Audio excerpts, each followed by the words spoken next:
41 minutos, tía.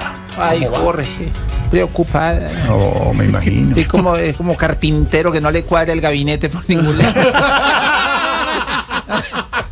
Aunque el presidente Gustavo Petro no ha oficializado la llegada de Armando Benedetti a la Casa Niños inminente. Este cambio implicaría un enroque entre dos miembros del gobierno que habían renunciado irrevocablemente, pero también la permanencia de quienes habían criticado. ¿Qué se conoce hasta ahora sobre estos ajustes en el gabinete, Catherine?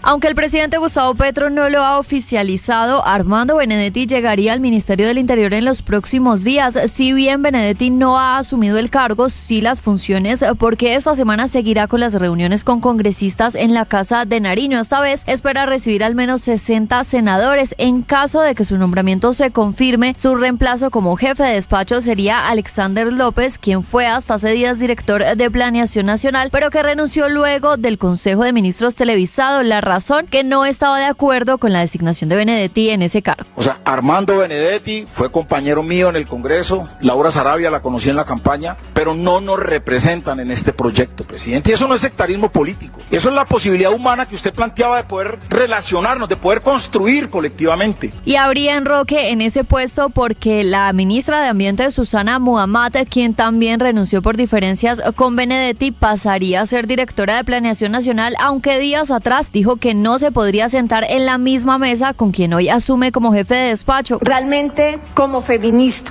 y como mujer, yo no me puedo sentar en esta mesa de gabinete de nuestro proyecto progresista con Armando Benedetti. El presidente Gustavo Petro sigue definiendo los movimientos de su gabinete con una mirada puesta en la agenda legislativa, pero también en las elecciones de 2026. Ay, María, Jorge, que sí, que no, que yo sí me siento, que me paro. Le voy a preguntar a Álvaro Forero qué es lo bueno, lo malo y lo feo de los cambios en el gabinete que estaría planeando el presidente Petro. Pues tía, eso del el arte de la gabinetología es dificilísimo. Eso no hay una fórmula perfecta.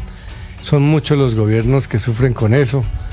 Uno quisiera que los gobiernos fueran estables, pero cuando son muy así, acuérdese, en la época de Álvaro Uribe se decía que no eran ministros sino viceministros. Pero estar cambiando pues también es complicado. En este caso lo bueno es que yo creo que no estaba contento con ese gabinete ni Petro ni el país. Entonces había que hacer cambios, eso no hay duda. Ha habido 3 etapas en el gobierno. La primera, que fue un gabinete mixto con gente no petrista. Los cargos más importantes del gabinete se le entregaron a no petristas, pero como no hubo acuerdo nacional, eso se desmontó y Petro recurrió a sus bases, a sus leales, y montó eso que no funcionó bien en términos de resultados, de operatividad. Entonces ahora está recurriendo, como recurren casi todos los gobiernos en la última parte, a un gabinete más político que por lo menos dé representación en el Congreso y le dé cierto aire electoralmente. Lo malo, pues que son muchos cambios. Entonces sí, cuando un ministerio no está ejecutando, pues es bueno hacer cambios, pero parte del problema de la no ejecución es que no ha habido estabilidad. Un gabinete, no solamente nombrarlo bien, sino dirigirlo bien es dificilísimo. Este gobierno ha tenido problemas con eso, pero la verdad, para ser justos, es que uno no ha visto en el gabinete grandes ayudas para el gobierno, salvo contadas excepciones. Ha habido mucho ministro gris, que desde que los nombraron uno se imaginaba que no iba a pasar mucho ahí, y efectivamente no pasó mucho ahí. Entonces vamos a ver esto que sigue, pero pues es muy difícil. Si usted mira, Donald Trump en el gobierno anterior terminó hablando pestes de sus ministros, no le gustaban, no los echaba, pero hablaba mal de ellos y les quitaba funciones. Ahora recurrió, como Petro en segunda fase, a pura gente leal, de poca experiencia, de poca credibilidad, pero leales. Vamos a ver, muy seguramente le va a pasar lo mismo que a Petro, que eso tampoco funciona, y recurrirá a un gabinete más político. Gracias, don Álvaro. La misma pregunta para don Pedro Viveros. ¿Qué es lo bueno, lo malo y lo feo de los cambios en el gabinete que estaría planeando Petro? Mire, tía, Lo bueno para el presidente fue el nombramiento del nuevo ministro de Defensa, el exgeneral Pedro Sánchez, y le voy a decir por qué es bueno. Porque mostró cintura política para entender lo que el país quería y mandar un mensaje de responsabilidad por el problema de seguridad que hay en el país. Y a mí me parece que ese nombramiento refresca, vamos a ver cómo lo hace, y si tiene el tiempo para lograrlo, y si las expectativas no son muy altas. Pero como jugada política, me parece muy positivo el nombramiento de un exgeneral en el Ministerio de Defensa Nacional. Repito, eso tiene sus interrogantes de cómo lo vaya a hacer y en qué tiempos, y si le cuadran, pues, todas las semanas que le queda de gobierno al presidente Petro. Pero me parece positivo ese nombramiento. ¿Qué me parece a mí malo?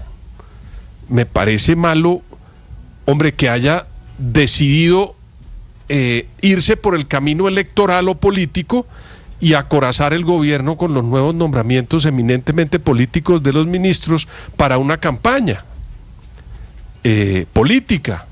Porque yo no entiendo otra respuesta del nombramiento si se da el nombramiento de Benedetti, de Alexander López, manejando la agenda del presidente de la República, una persona como Alexander López que lo que ha hecho es política.